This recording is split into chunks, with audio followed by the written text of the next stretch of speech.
Well, Freddie T, looks like it's just me and you to kick off the show. It's Thanksgiving holidays. It's time for people to get fat. And we actually are gonna take a break. I know, man, we shoot them a show every Tuesday and Friday.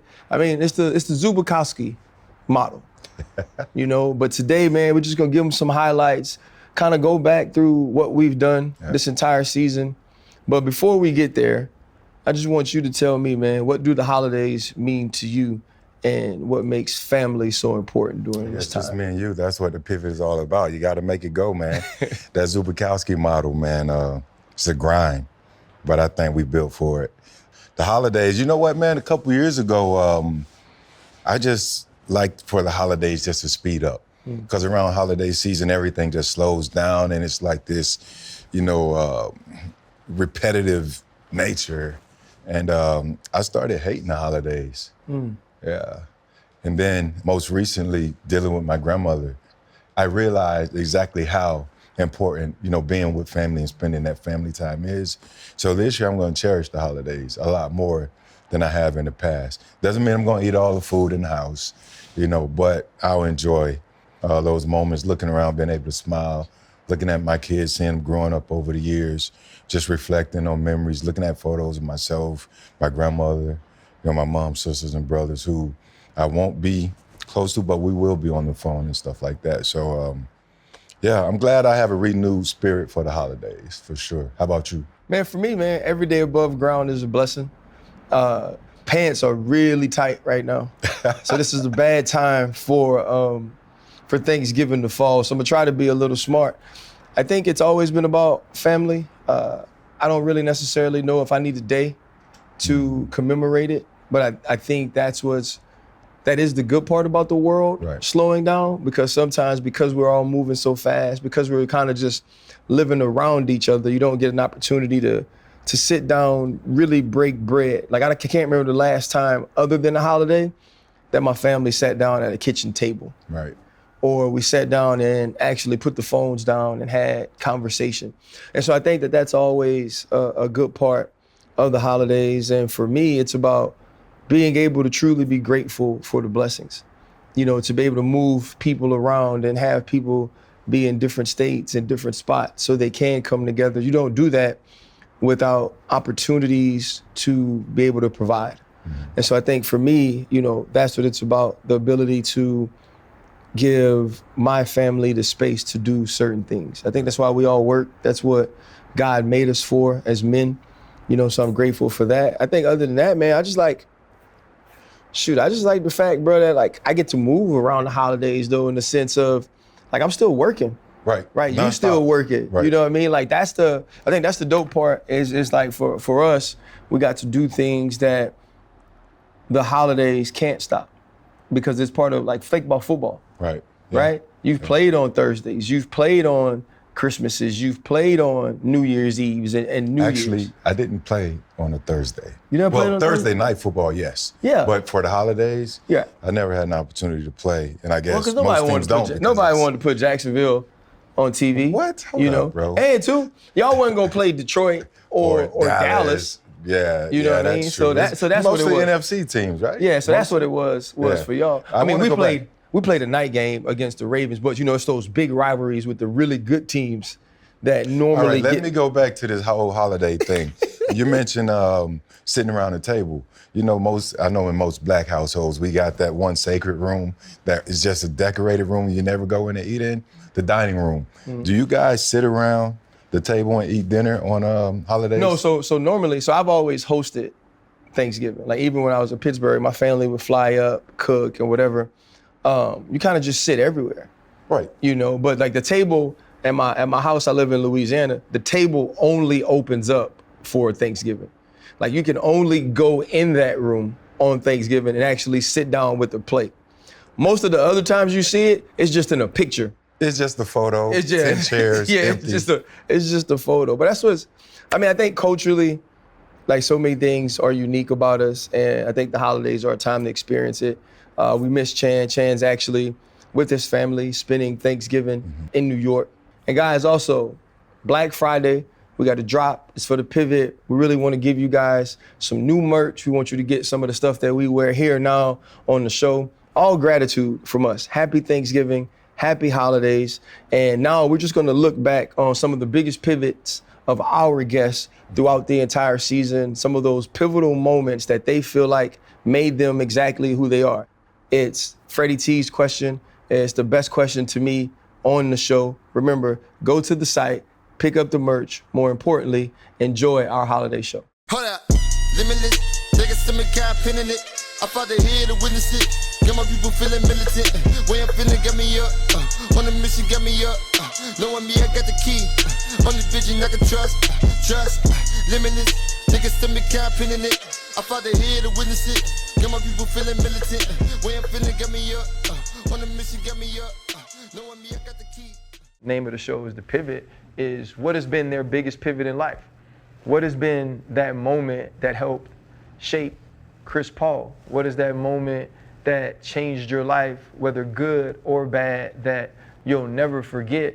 And being that you're an author now and your book 61 comes out on June 20th, we know some of the events that have gone on in your life, but the floor is yours just to say and talk about something that helped make you.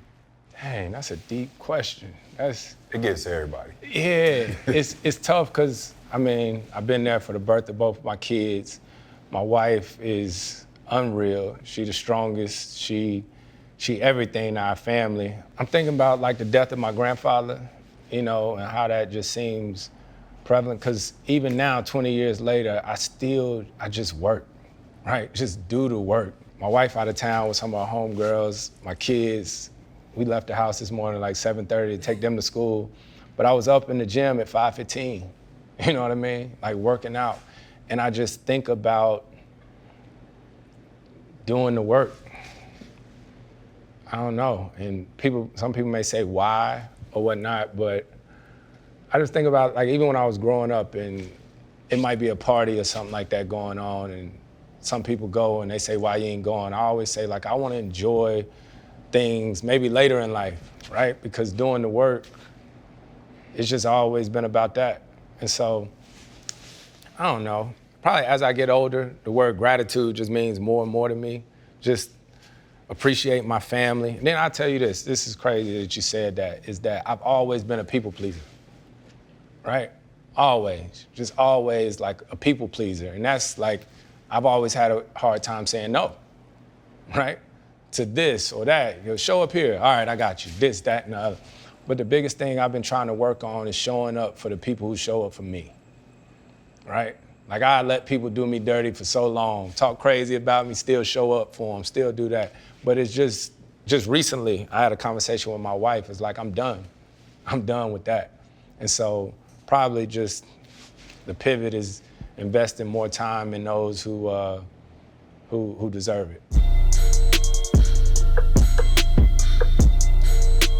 On our show, obviously, The Pivot, we like to ask our guests, what's your biggest pivot in life? Of everything we've talked about, you know, from rap, coming up, doing knucklehead shit in the street, becoming a man, you know, losing loved ones, having success, just everything that we've talked about, everything you've gone through in your life. What's been that one moment, that one defining moment that, you know, you can consider the most pivotal moment in your life? One day I was sitting in the house and my oldest daughter, Diana, had like ran past me. Like, kind of was like in my peripheral, it was her and Cheese at the crib. And it was kind of like, and then I just sat there and I looked at both of them.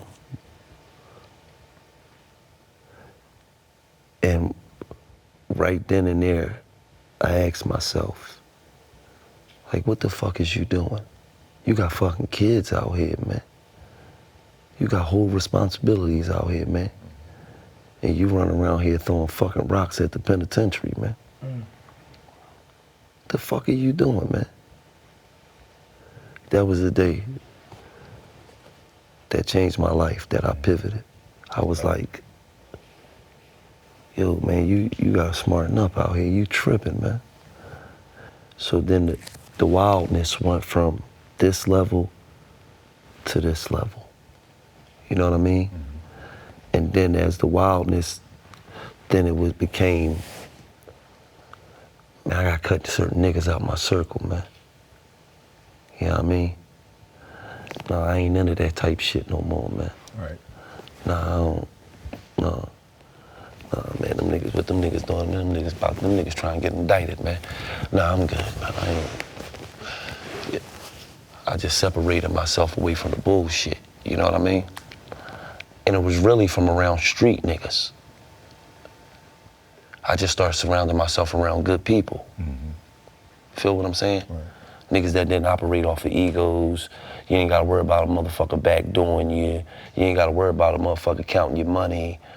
You ain't gotta worry about a motherfucker worrying about, well, you got that watch and I got this watch. And then when you start doing that, then the energy changes. And then once the energy change, opportunity change. Because it was like once I changed the aggressiveness and I changed the energy, it was like this cloud just left me like, all right, nigga, we was here long enough. We was waiting for you to smarten up, nigga. We was tired of raining on your motherfucking parade, man. Okay, you get it now, all right. And it was like the cloud left. It was like, I'm doing something right. Right. I love it. Then the other pivot was when we pivoted in $1 million worth of game. God damn it. Hell of a pivot. Usually, we ask all of our guests the biggest pivot in their lives. So 36 years ago, you were 18 then. Would you say that particular moment when he wasn't home, would that be your biggest pivot? Nah, not at all. You know, that was, moment in time. I think my biggest pivot was, I used to play football too. What position? Fullback and linebacker, outside linebacker. And I stopped playing that to hang out with Dr. Dre. I quit the team. Well, it wasn't fun no more because I wasn't thinking about I'm playing football to go to college to play in the pros. I was playing football because it was fun. I like to play football. The coaches was just way too serious. You know what I mean? They was just way too serious for me. They was so worried about their job. It wasn't fun. So I was on the fence. And then I got into the music. I met Dr. Dre. We just hit it off, always running creative ideas by each other. And we was both serious about hip hop. And so I chose to quit the team in 11th grade and go hang with him. That's my biggest pivot.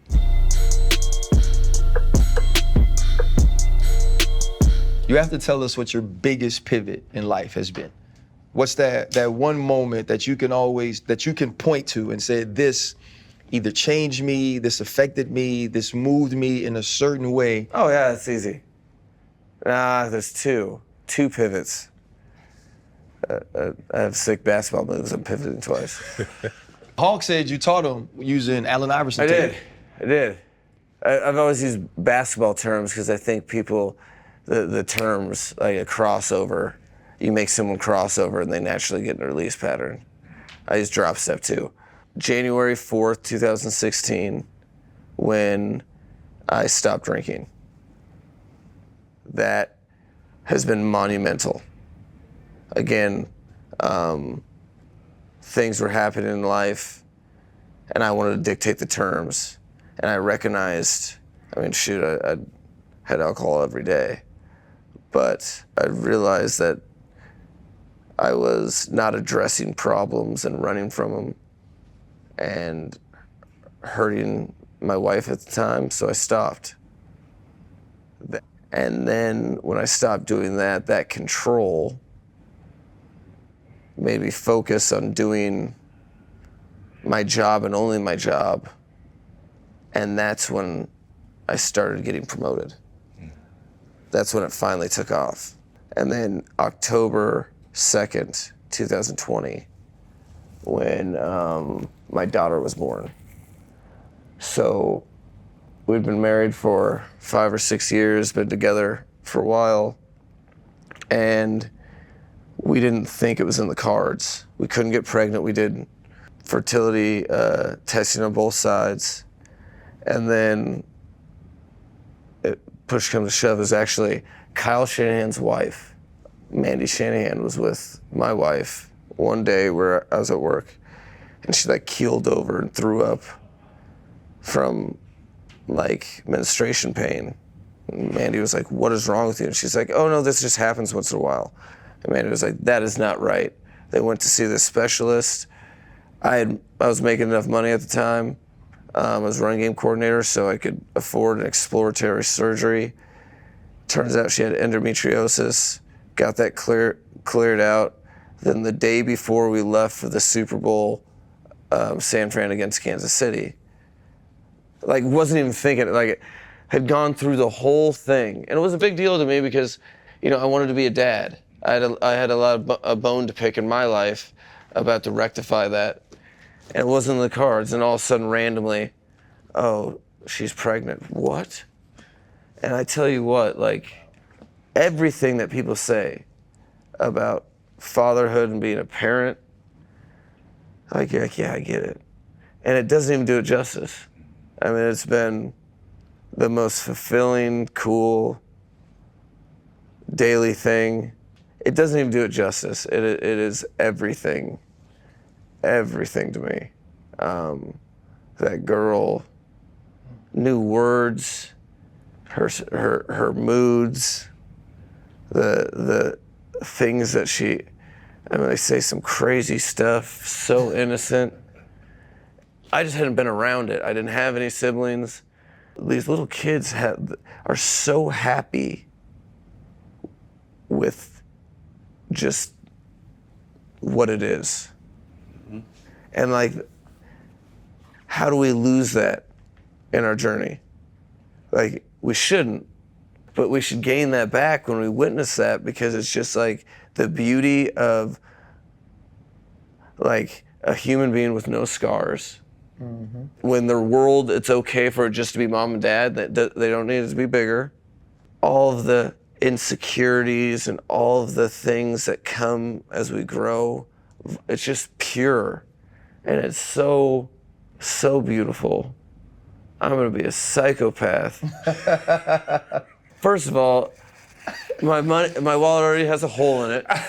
Second of all, these dudes that are trying to date her in her teenage years, man, you better believe I'm gonna have the most goonie of goons on our football team. Show up in a wife beater and flex on somebody.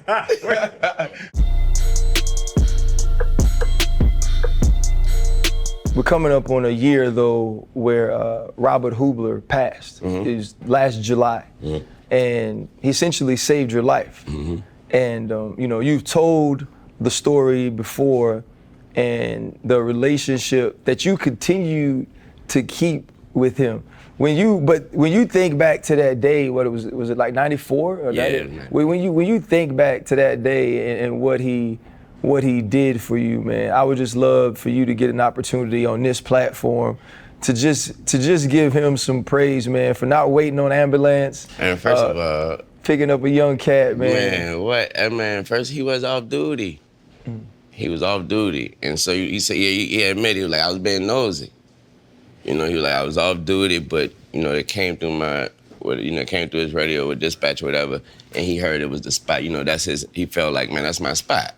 You know what I mean? Like, I know everybody in that damn complex. Uncle Bob. Yeah, so he was like, who the hell done got shot over there? So that's why he even came over there. And when he got up there, I'm laying down. He like, I see you laying down at the door, and I was like, I'm expecting to see 4 or 5 more bodies, because why they ain't picking you up? And that's when, you know, that New Orleans, you know, you gotta be, that New Orleans came out and right there at the door, like, what the fuck you mean? He woke me up. Shit, really? If I was conking out, he woke my ass up. He woke me all the way up. I was always mess with him though, because he got a bad, I think he had one bad leg or whatever. I think one of his legs was fucked. I always like, Uncle Bob, you be talking that shit. You just couldn't cross. You couldn't jump over my head. That's why you stop right there. You're like, I can't go no fucking more. What about that? He got me, picked me up. He did. He said that there. He told me something I never knew. He said, nah. He said, we said the ambulance was there, Wayne. Really? Yeah, I never knew that. He said the ambulance was there. He said He said they got this dumbass. Now that we all know the, general, we all know the rule. But he's like, they got the three tries. Whatever. He said they went through their 3 tries. It was done. Really? On God. I never knew that. That was me sitting down talking to him to find that out. Yeah, he was and so he scooped you after that. Yeah, because he was like, he saw that I was, I guess, I don't know if I had my eyes open or whatever, I was reacting, but I was clearly awake. I could hear him talking and shit. Mm-hmm. And so he must have, like, what you mean? He ain't dead? You know what I mean? So he brought me straight to the bus through the emergency room, through the waiting room. Yeah. I had everybody in the waiting room at my hospital room after they passed me up and shit. Telling people, I don't know, just like a line. They was coming up, baby, just want to see if you made it. That's New Orleans, though. You already know. Yeah. He come through that with you like that in his hands. I ain't think you would. I'm just glad I'm glad you made it, bitch. Mina Kimes, and this is your last question. Okay. What is your biggest pivot? What moment in your life do you remember, whether it was an adverse moment, whether it was a success that made you feel a certain way, but the moment where you said, okay, I have to take this and grow from it, and this will allow me to be better going forward? It's kind of when I realized that I could be myself on television. I thought I had to be polished. I'm thinking about women on TV are polished. I'm not polished, Ryan. You know that. Yeah. And, I was like, I don't really look like everyone on TV and I've seen, and I'm doing a job that women don't do or whatever. And so I got to really make sure it's pretty polished and buttoned up, and I don't fuck up like we've been talking about. And I don't laugh my weird ass laugh, and I don't make dumb jokes. And at a certain point, I just got tired of trying to be what I thought a woman on TV was supposed to be, and I just started being myself. The same, the person you talk to offline is, I don't think it's that different from... You cuss less. Okay, I guess I cuss less. But other than that, it's pretty the same. Yeah, exactly. Once I realized that is really when stuff started to take off a little bit for me, honestly. Because I think people just kind of want you to be yourself. Your grandfather, who passed last year, and sorry, about that. He lived a good life. He was a good man. Yeah, Coach, John McVay, he's an executive with the 49ers, part of those 5 championships, and you mentioned just how much he meant to you, how much you learned from him, but also I love the awareness of I could get in different rooms because of who my grandfather is. Totally. When you think about his legacy, how proud are you to continue that? I don't take that responsibility lightly, and I think the one thing that's consistent is just the way that he was through it all. Because before, he won 5, he was a part of all 5 championships for the Niners. But he also was a coach, so he was a high school coach, college coach. He was actually a coach of the Giants when they had the miracle at the Meadowlands, and that ended up leading to him transitioning into personnel and different things like that. But man, he was just steady. He was consistent. And I think when you always knew what to expect of somebody, you're you can really appreciate that. I think consistency is the truest measurement of performance. And this guy was as consistent as it gets. And he was just a good man. He respected people, and he treated people the same. It wasn't all right, I'm going to treat Bill Walsh great, but not necessarily these interns. The stories that I get from people that now are, in positions in the NFL, that they had experiences with him when they were younger guys coming up. It's all the same. The way he treated me, the way that he moved, he made situations better. He was a problem solver, didn't make things worse. Just a great man, and I think that's something that, you can really appreciate. And he was always figuring out how to make others better, and so self-deprecating and also just, self-deflecting, where didn't ever really want the credit, but he was it was cool. Even going to his funeral, Eddie DeBartolo came, and we just had it as a family situation, and you know, Eddie comes and just the stories and the way that people consistently talk about him. And, you know, you can't fake that kind of stuff. And so that is where you're saying, man, like, let's make sure we honor those that set the legacy the right way. And, you know, we always talk about, you know, hey, how do you spell your last name? M-C-V-A-Y or M-C-V-E-Y? He says, you know, we spell it A-Y. Let's always make sure we're doing the things that the A-Y, the Pop did, man. And that's John McVay Sr. And what a good man he was.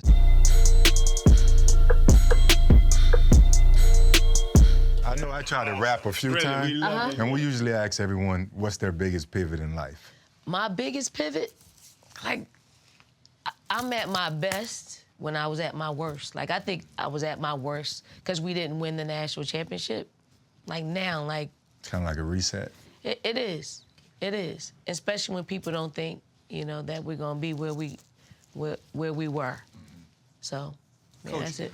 I heard something, or I saw something. But the way you break football down, you make me think I know what I'm talking about. Emmy nominated, though. Oh, congratulations. Like, you break it down. Now, I couldn't repeat it, but I understand it when you're saying it. Thank you.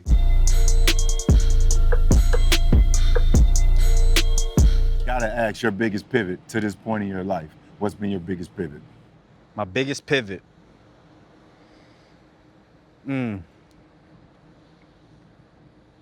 I gotta say, finding who I am in Christ. I definitely probably have to say the growth that I've made in therapy. And I know you said two, but third, I think the support that I have in my life. Because I don't think without the three, any of those three I am, or you see who you are, who you see today. From my girlfriend, to my parents, to my homeboys, you can't tell them nothing. They think I'm the baddest dude walking the planet. That matters, though. It matters. My dad, you couldn't tell him nothing growing up. To have a father who was there, and sometimes I didn't necessarily believe. He believed I was gonna be here no matter what. He thought I was the baddest dude on the planet. From my mother and my village, the prayer warriors that I have in my life, praying over me, supporting me, the love of my girlfriend who's gonna be there to be that soft spot for me, who doesn't see me as this bigger life figure. I could just be myself. My homies, I think that's truly what's been the pivot for me. And I'm excited to see how those all grow.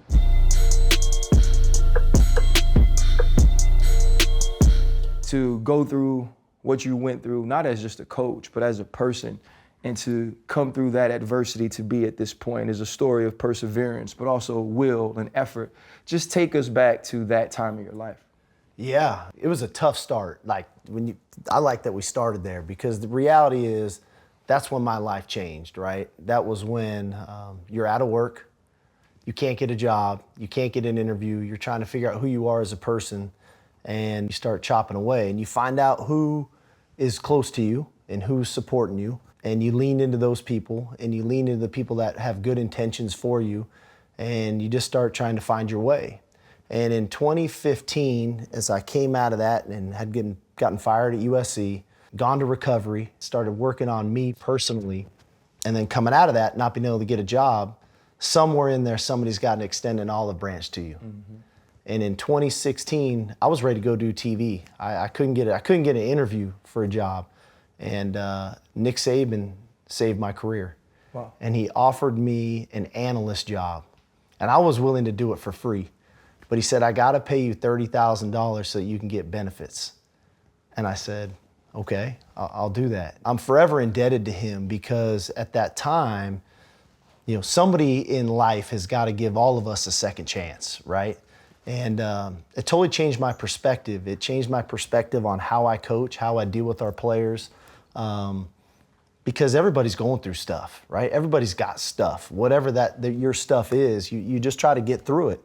And if I can be that guy that can extend that olive branch to our players as we go through this journey, I always lean back to that time because here's the greatest coach of all time in our era, right?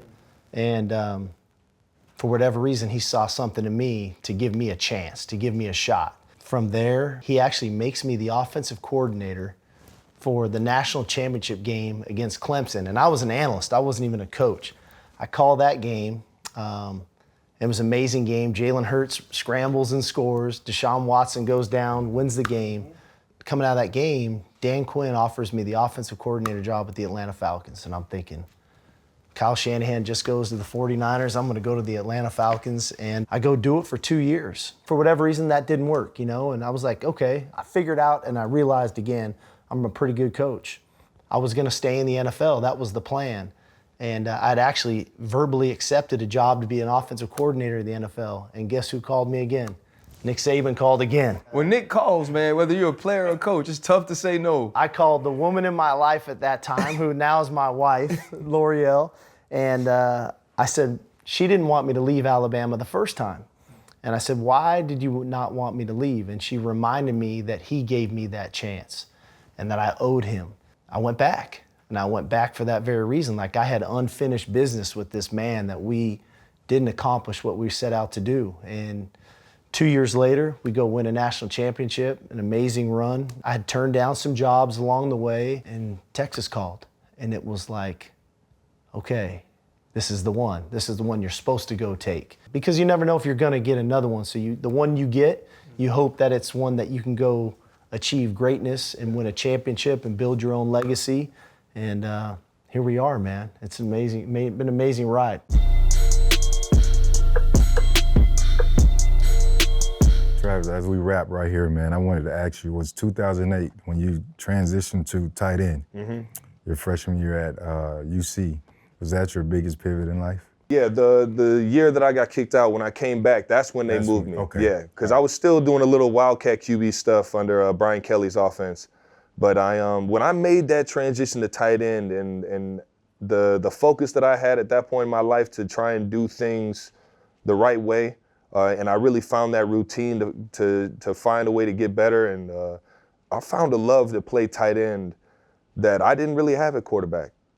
There was a lot of nitpicky things that I was like, man, shut up. Why are you worried about this one little foot and the angle that it's at and like where I'm releasing the ball? Like, it still got there. You know what I mean? Like, I was that quarterback. I was like, man, you guys are getting too nitpicky, man. Let's just go out there and ball. You know? Ball. And I realized that that's not the quarterback mentality that you need to have. But at tight end, when I started to figure out and nitpick my game at tight end, I had so much success because of the ability I had and really being back in the pocket, understanding like, man, if this guy would have ran that route a little bit more this way, he would have been wide open. I would have been able to hit him. Got it. Having that feel, that transition point, that 1,000% was probably the biggest difference. So that year with 100% was probably the pivoting year for sure. In your journey to this date, what's been your greatest pivot in life? The point that, I guess, changed everything for you, that one moment. It's been a lot of moments, man. You know, I've been blessed and been lucky to really get out of a lot of situations that I don't know how I got out of. When I moved to Kansas City my sophomore year in high school and just seeing how my mom was crying because she didn't want me to go, I knew I had to make it worth it. Yeah. You know, I knew, like, if I'm gonna leave my mom in Mexico, my sister's toy, my little brother Greg, if I'm gonna leave and do this 3-year bid in Kansas City, like, it's gotta be worth it. You know what I mean? And so I'll never forget the look on her face when she was crying. And it's more like a family decision. Like, we all sit down, like, if we wanna take this next step, if we wanna get them, you know, seen by colleges and, you know, have a chance to play, like, we gotta make this move. And so seeing her cry the way she did and seeing how hard it was for me, I knew I had to make it worth it. And so that was my biggest pivot.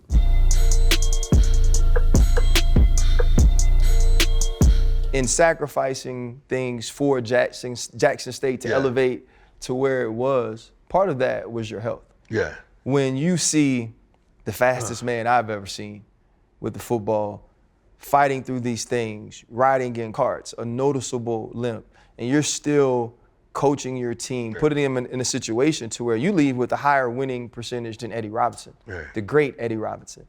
Where is your health now as you embark on this new journey? Because you got to take care of self too, True. Brian. It's a challenge. It's a daily challenge. It's a new normal.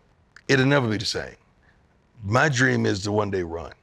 I want to run again because I used to love to run. I used to always say, mile a day, keep the fat away. And I used to try to run a mile a day.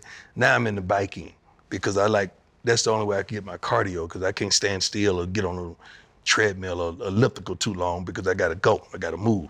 But it's a new normal. It's not easy when you understand that you was built for speed and you was built for certain things and you can't do that no more. You have no idea how much that hurt. And see, you got to understand, when I talk, I see things. I can see the scenes when I talk. That's the gift that God gave me. I can see everything when I'm talking. And to look back and to be in that hospital for darn near a month and couldn't move. And then when I got out, they had to carry me into the car, carry me in the house. They had to build ramps up my house and in the bathroom. I had to have rails on my bathroom. Somebody had to take me in the bathroom, bring me out of the bathroom, put me in the bed, get me out of the bed. Do you understand, for a guy that was prided himself on being in shape and being dominant at every darn thing, for someone to carry you, man?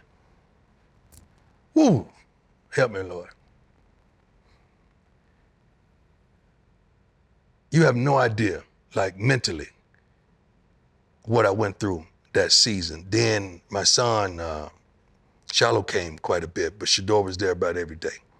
And I could see every game Shador ever played in his life, Shiloh as well, but he went to South Carolina for a year. Mm-hmm. I coached him. I had never been away from him, coaching him, being on the sideline.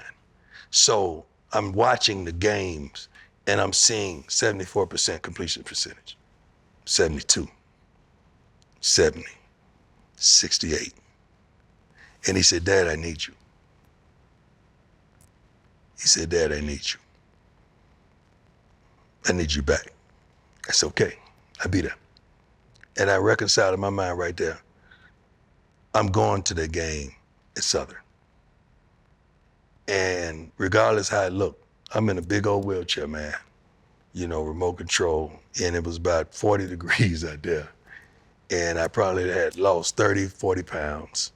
And that was tough. But he said he needed me. And any parent out there, if your child say, I need you, you're gonna break your neck to be there. Forget my health. I had to be there. And when you know it, we were down in the fourth quarter. And he marched us down the field, threw the game-winning touchdown. And I look at the scoreboard, and it had 21 up there. Then I look back, they're driving down, they throw a deep ball, Shiloh picks it off. So it's 21, 2, 21. I just said, Lord, I thank you. Because it was just something I had to see. I had to be there to witness that moment. And that moment meant everything to me. That was a moment that, forget Super Bowl, World Series, forget anything, that moment right there. Hold up, limitless, take a stomach, got pinning it. I fought the head to witness it. Got my people feeling militant. Way I'm feeling got me up. On the mission got me up. Knowing me, I got the key. On this vision I can trust. Limitless. Niggas stomach, got pinning it. I fought the head to witness it. Got my people feeling militant. Way